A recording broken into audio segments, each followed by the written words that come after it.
Hello student, आज हम अपना नया टॉपिक स्टार्ट करते हैं, that is law of variable proportion. Law of variable proportion is a very very important law in the micro economics because it is the law of production. पहले मैं आपको इसका मीनिंग बताती हूँ. What do you mean by variable? Variable का मतलब होता है जो चेंज कर सके. प्रोपोर्शन मतलब रेशो.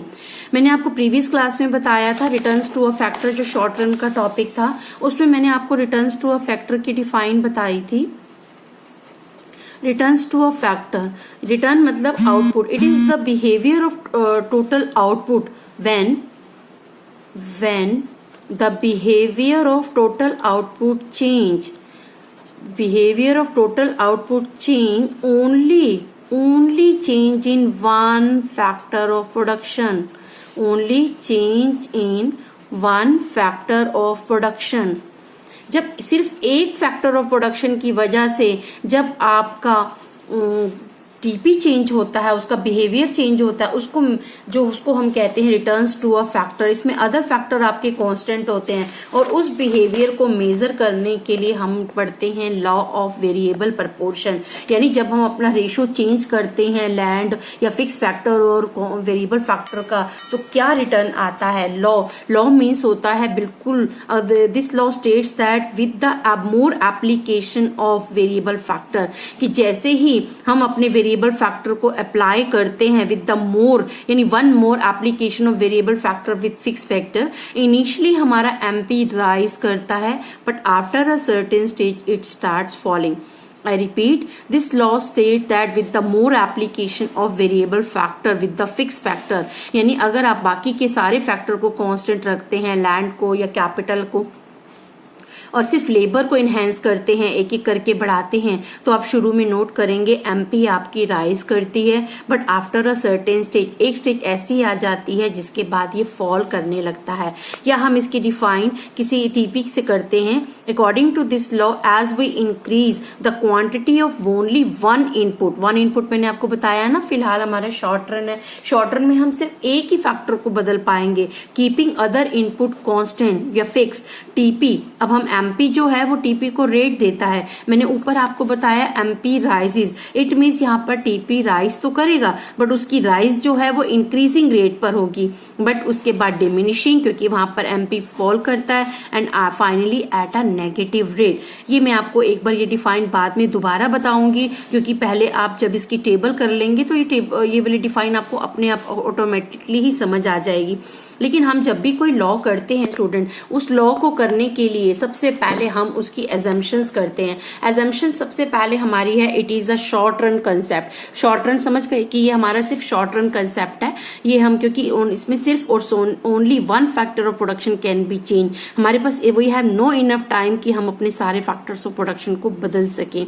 और अब शॉर्ट रन है तो नेचुरली हमारी टेक्नोलॉजी भी नहीं बदल सकती, क्योंकि टेक्नोलॉजी को चेंज करना इतना आसान नहीं है, वो शॉर्ट रन कंसेप्ट नहीं है. और सबसे इंपॉर्टेंट है, all variable factors are homogeneous, यानी कि जो भी आप वेरिएबल फैक्टर लगा रहे हैं या लेबर लगा रहे हैं बिल्कुल होमोजेनियस है, मोनोटोनिक नहीं है, उनमें एक जैसी एबिलिटी है प्रोडक्शन करने की. और this law apply in the field of production only. ये सिर्फ प्रोडक्शन में अप्लाई करता है, स्पेशली एग्रीकल्चर में ज्यादा ये अप्लाई करता है. एजम्पशंस इसकी यही हैं, शॉर्ट रन कंसेप्ट है, only one factor of production can be change, state of technology हमारी चेंज नहीं करती, और वेरिएबल फैक्टर आर होमोजेनियस, और ये जो है आपका फील्ड ऑफ प्रोडक्शन में ही अप्लाई करता है. अब मैंने आपको बताया, अब सबसे पहले मैं आपको इसकी टेबल बनाने चाहती, क्योंकि जब भी हम कोई लॉ करते हैं तो हम उसकी एक्सप्लेनेशन दो चीजों से करते हैं, पहले with the help of table and with the help of diagram.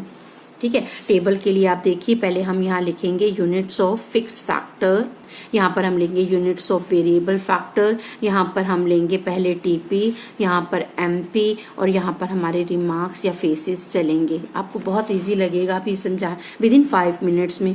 यहाँ क्योंकि हमारा शॉर्ट रन कंसेप्ट है तो हम फिक्स फैक्टर को यहाँ पर कांस्टेंट रखेंगे, और वेरिएबल फैक्टर 1 करके 1 2 3 4 5 6 7 and 8.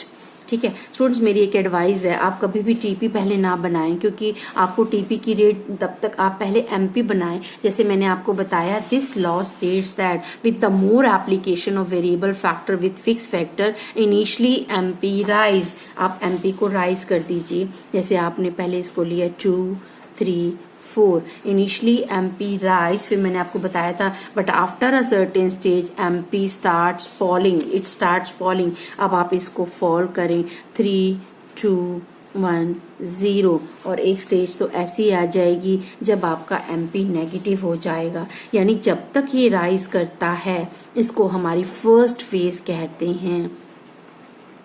फर्स्ट फेज मतलब क्योंकि आपका एमपी राइज कर रहा था इसलिए हमारा इसका नाम है IRF, जिसको हमारा फुल नाम कहते हैं, increasing returns to a factor. जब तक ये फॉल होते होते 0 पर चला गया, गिर गया, और इतना इवन कि ये बिल्कुल 0 हो जाता है, वो हमारी सेकेंड फेज कहलाती है।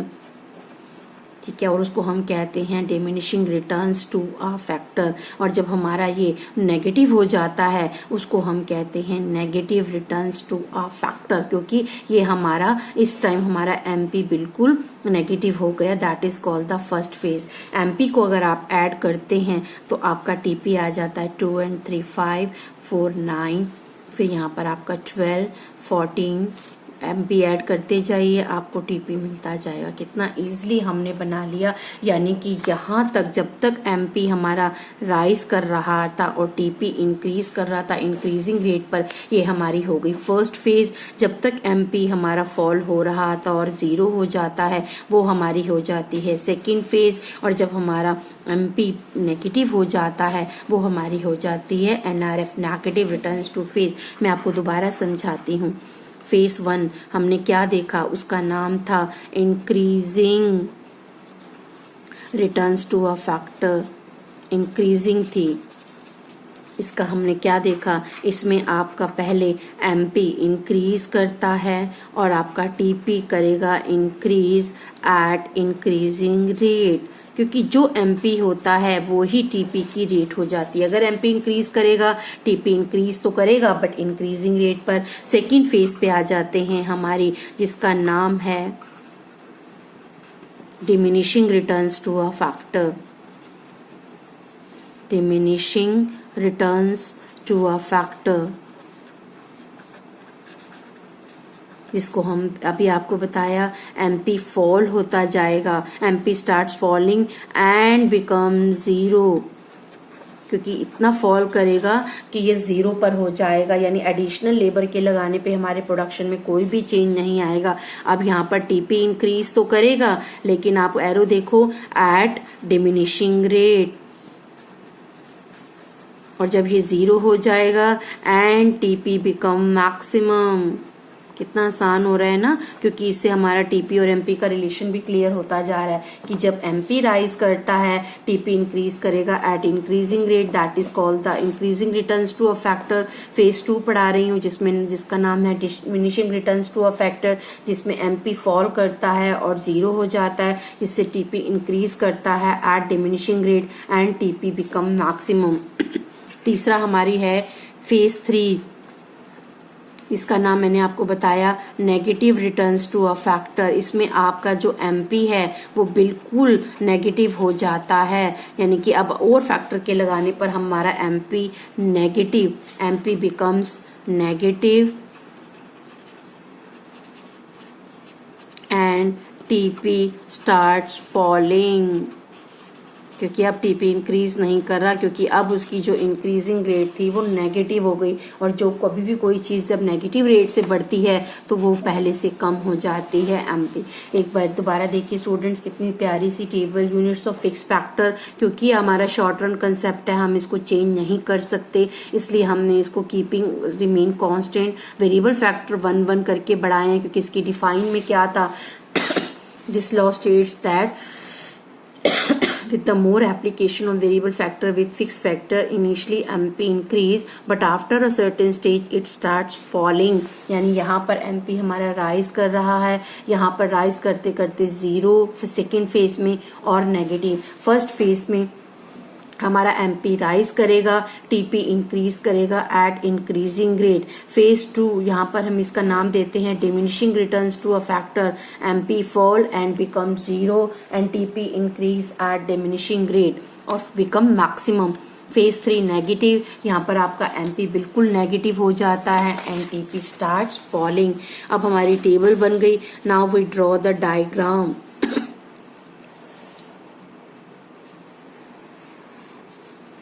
OX पे हम क्या लेंगे, यूनिट्स ऑफ वेरिएबल फैक्टर, और OY पे हम यहाँ पर प्रोडक्शन मेजर कर रहे हैं और प्रोडक्शन के दो कंसेप्ट फिलहाल हम पहले मेजर कर रहे हैं।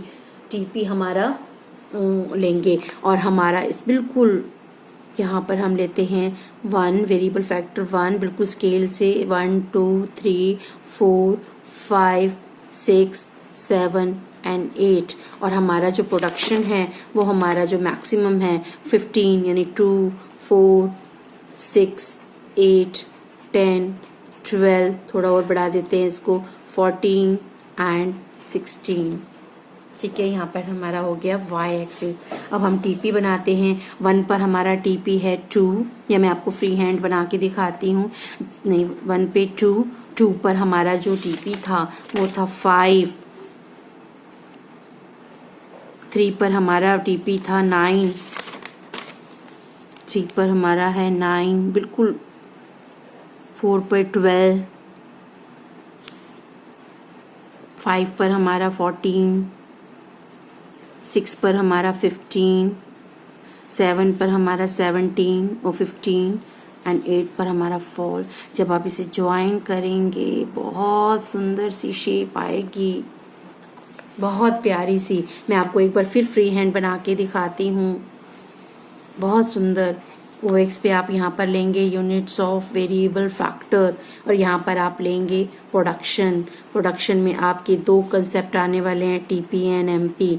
ध्यान से देखिए, जब तक आपका टीपी की जो रेट इंक्रीजिंग होती है वो कन्वेक्स शेप तक जाएगा। फिर जैसे ही आपका यहाँ पे डॉट लगा लीजिए क्योंकि, और जैसे ही आपका ये सेकेंड फेज में एंटर करेगा यानी डिक्रीजिंग रेट पर करेगा तो ये आउटर शेप में यानी कि कनकेव शेप में चला जाएगा और फिर यहाँ पर एक लेवल पे ये constant and then starts falling.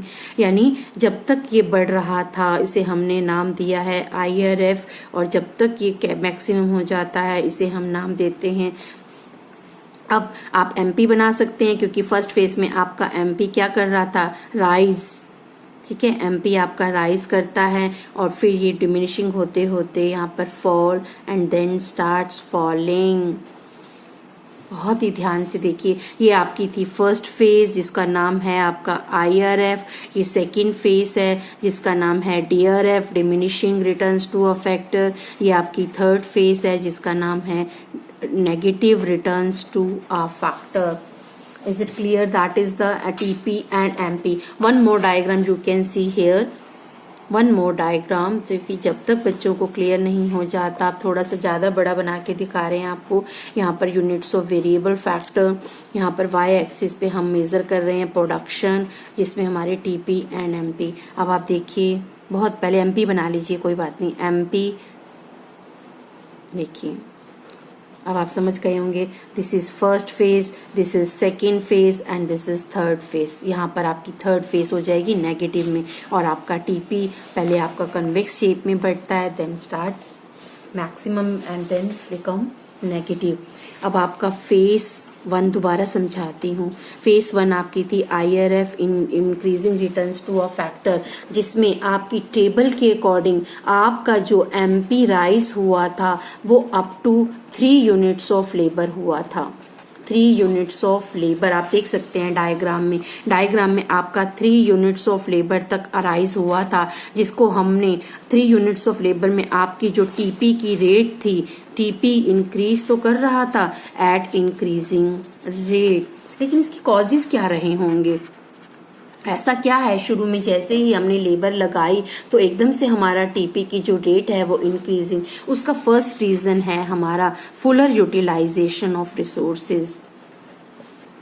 Fuller utilisation of resources, यानी जो आपकी फिक्स फैक्टर था आपने उसका फुलर यूटिलाइज किया। कैसे, मैं आपको एग्जांपल देती हूँ। सपोज कीजिए आपके पास 5 एकड़ ऑफ लैंड है और आपने उसमें एक ही लेबर लगाया हुआ है। रेशो देखो ना, इतनी बड़ी लैंड के साथ आप सिर्फ एक लेबर लगा लेते हैं, वो how can he manage them, नहीं मैनेज कर पाएगा। फिर आपने उसके साथ एडिशनल लेबर लगाना शुरू किया। एडिशनल लेबर लगाते ही क्या होगा आपको पता है, डिवीजन ऑफ लेबर स्टार्ट हो सकता है और जो आपका फुल फिक्स फैक्टर है उसकी यूटिलाइजेशन पहले से ज्यादा, यानी आप उसे पूरी तरह यूटिलाइज कर रहे थे। पहले आपका जो फिक्स फैक्टर था 5 एकड़ ऑफ लैंड था वो अभी तक अंडर यूटिलाइज चल रहा था, अंडर। लेकिन जैसे ही आपने उसके साथ वेरिएबल फैक्टर बढ़ाए उसकी जो यूटिलाइजेशन है बढ़ गई। सेकंड में आपको कराती हूँ बेटर यूटिलाइजेशन या बेटर कोऑर्डिनेशन बिटवीन फैक्टर्स, यानी वेरिएबल और फिक्स फैक्टर का जो कोऑर्डिनेशन है वो पहले से इंप्रूव कर जाता है, क्योंकि अभी तक फिक्स फैक्टर के पास तो वेरिएबल फैक्टर था ही नहीं। लेकिन जैसे ही आप उसके साथ वेरिएबल फैक्टर को बढ़ाते हैं तो उनका कोऑर्डिनेशन बेटर हो जाता है। And third, increase the efficiency of variable factor. आपने पहले एक ही लेबर लगाई हुई थी, वो बेचारा अकेला क्या करता, मार्केटिंग भी संभालता, प्रोडक्शन भी संभालता, इतना कुछ कर ही नहीं सकता था। लेकिन जैसे ही आपने वेरिएबल फैक्टर लगाया उन्होंने अपने काम को डिवाइड कर लिया, डिवीजन ऑफ वर्क हो जाता है, जिससे उनके काम करने की एफिशिएंसी पहले से ज्यादा हो जाती है। ये था हमारा फर्स्ट फेज। सेकेंड फेज का मैंने आपको क्या नाम दिया, diminishing returns to a factor. इसमें आपका क्या करते हैं, एमपी फॉल हो जाता है और धीरे धीरे वो आपका जीरो हो जाता है, व्हेन बिकम जीरो। आपने पीछे वाली टेबल में देखा आपका जो एमपी जीरो हुआ था वो अप टू आपका 7 यूनिट तक आपका वो 7 यूनिट्स ऑफ लेबर तक आपका एमपी जीरो हो चुका था और टीपी की जो इंक्रीजिंग रेट थी वो डिमिनिशिंग रेट हो गई और वो मैक्सिमम हो गया। इसके क्या कॉजेज रहे होंगे, अब तो भैया कॉजेज हो गए। बैट आपने पहले फुलर पढ़ा था, फुलर मतलब यूटिलाइज हो रहा है, लेकिन अब जो आपका है एक ऐसा लेवल आ गया कि ऑप्टिमम हो चुका है। जितने आपको फिक्स फैक्टर के साथ वेरिएबल फैक्टर चाहिए थे आप लगा चुके हैं, लेकिन अब क्या होगा, बेटर यूटिलाइजेशन हो चुका, मतलब जो आपका फुलर यूटिलाइजेशन है, फुलेस्ट के बाद भी अगर आप वेरिएबल लगाते हैं तो ओवर यूटिलाइज हो जाएगा। ओवर समझ गए कि अब आपके पास फिक्स फैक्टर कम पड़ रहा है और उनका जो अपने वेरिएबल फैक्टर इतने लगा दिए कि ओवर यूटिलाइजेशन हो गया और जो वेरिएबल फैक्टर और वो थे उनका कोऑर्डिनेशन वेरिएबल फैक्टर के साथ पुअर कोऑर्डिनेशन बिटवीन फैक्टर्स हो गया। अब उनका जो कोऑर्डिनेशन है, यानी क्योंकि फिक्स फैक्टर अब कम पड़ रहा है, वेरिएबल फैक्टर अब ज्यादा हो गया और उनके बीच में कोऑर्डिनेशन अच्छा नहीं हो सकता। छोटा सा एग्जाम्पल देते हैं हम आपको। 5 एकड़ ऑफ लैंड है और आप उस पर लेबर बढ़ाते जा रहे हैं, इतनी बढ़ा दी कि उनके बीच का कोऑर्डिनेशन अब अच्छा नहीं हो पाता, यानी वेरिएबल फैक्टर को जितना minimum amount of fix factor चाहिए होता है वो नहीं मिल पाता। अब आती है हमारी फेज 3 जिसका नाम है negative returns to a factor, यानी जिसमें एमपी आपका एडिशनल लेबर लगाते ही आपका एमपी नेगेटिव यानी पहले से भी कम और आपका जो टीपी की रेट है वो आपकी जो इंक्रीज करती है बट नेगेटिव रेट पर करती है, इसलिए टीपी स्टार्ट्स फॉलिंग। इसका क्या कॉज रहा होगा, बहुत ही प्यारा। अब आप इतना ज्यादा, सबसे ज्यादा इसका पॉइंट है imperfect substitution of fix factor. Mrs John Robinson ने इसको इंट्रोड्यूस किया था, वेरी इंपॉर्टेंट, कि इम्परफेक्ट सब्स्टिट्यूशन यानी शॉर्ट रन में आपके पास फिक्स फैक्टर को सब्स्टिट्यूट अगर आप उसको वेरिएबल फैक्टर के साथ कर रहे हैं, आप लैंड को अगर लेबर की जगह पे सब्स्टिट्यूट कर रहे हैं, बट एक लिमिट ऐसी आएगी ऑप्टिमम यूटिलाइजेशन के बाद कि आप फिक्स फैक्टर को वेरिएबल फैक्टर की जगह पर सब्स्टिट्यूट नहीं कर सकते।